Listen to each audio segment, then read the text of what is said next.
Hey there, Rush fans. This is Mark Minetti alongside you for your latest edition of Behind the Bench, where we ask two of your favorite Rush players questions you've submitted to us on our social media platforms. This week, I'm joined by two veterans making both of their second appearances on the program. To my left, the captain of the Rush, Daniel Tatro, and to my right, assistant captain Jesse Schultz. This first question is for both of you gentlemen. 20 games in the books in the second half of this season, 13 wins, and a rough win percentage of about 75%. Daniel, we'll start off with you. What are your thoughts on the second half of the season to this point? Oh, it's been great. Guys are playing well, playing hard. We're keeping things simple, and we made a goal start of the second half that we'd have to play better hockey and get on a streak, and we've certainly done that. Jesse, have you seen it from a different lens, or is it pretty much what Tatro said? Yeah, that's right. That's right. What Tetsi said. I mean, I think it was a little bit of a uncommon place for the team to be, so far out of the playoffs a month or two ago. So, like Tetsi said, we made a goal and we talked about it, and it's common for this team to be in the playoffs, and we've been working real hard and picked up some guys and really made a huge difference for us. Daniel, you're nearing now 1,000 games pro in your career. You've been playing this game for 15 seasons, and it's not your first time in the ECHL. For you personally, what have you noticed as far as the evolution of minor pro hockey is concerned, and how have you adjusted to keep up? Obviously, the game's a little quicker now than it was years ago, and it's a young league, and it's great. There's a lot of changes as well. As we know, this year we've been through a lot of players, but it's a fast tempo game, and it's good for the fans. Jesse, for you on the other side of things, as far as your Rush career is concerned, you've hit many milestones this year. First gentleman in a Rush uniform to 3 hat tricks. You're now the all-time leading scorer in franchise history.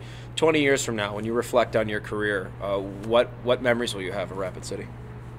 Well, I've obviously enjoyed my time here, and I wouldn't keep coming back if I didn't. So, it's been a lot of fun, and played with a lot of good players, and really enjoyed the area. So I have a lot of good memories of playing in the area.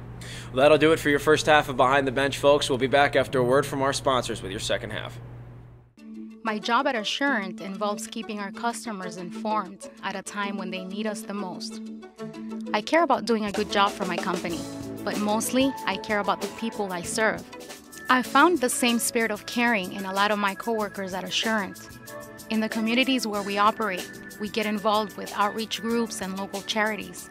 The same teams that are so good at helping our customers are also hard at work helping out in our neighborhoods.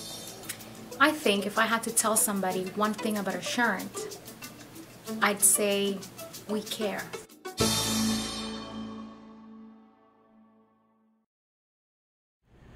And we're back with your second half of Behind the Bench, presented by Assurance Solutions. Both of you gentlemen were on hand for the Dr. Seuss night on Saturday night. A great win, great atmosphere.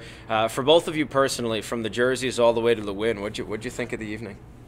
Yeah, it was cool. I mean, the jerseys were unique for sure, but I think a lot of people really enjoyed them and thought it was a pretty neat idea. So I know, we were out reading books all week and really got to know the books, the Cat in the Hat and all that. So, as far as the game, huge win for us, obviously. Coming off that game on Friday where we, lost a point, came back late. It was exciting, but still disappointing in the same way. So, we needed the win, no question, and we played a full 60 minutes for sure. What about you, Daniel? What did you think of the evening? Well, I didn't get to play the game, so I watched, and it was a great atmosphere. The fans were into it, and it was great reading to the kids all week at the schools. They were pretty excited about it. Honestly, I didn't know what Dr. Seuss was before because I went to a totally French school, so I guess it's a big thing, and I know a lot of people from out of state or in Canada wanted a piece of those jerseys, so pretty cool night. Jesse, you basically just touched up on it. It was a huge win on Saturday, and overall on the weekend, the Rush took 3 out of 4 points against Tulsa.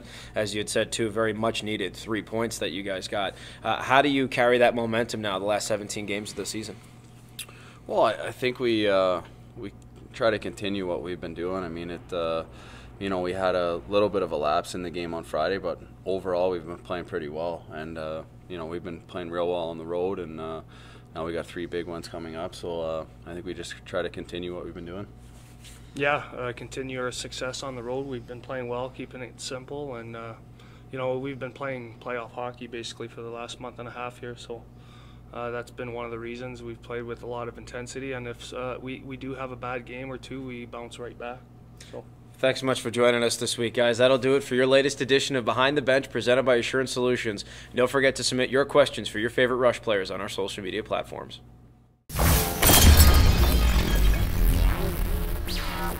Yeah.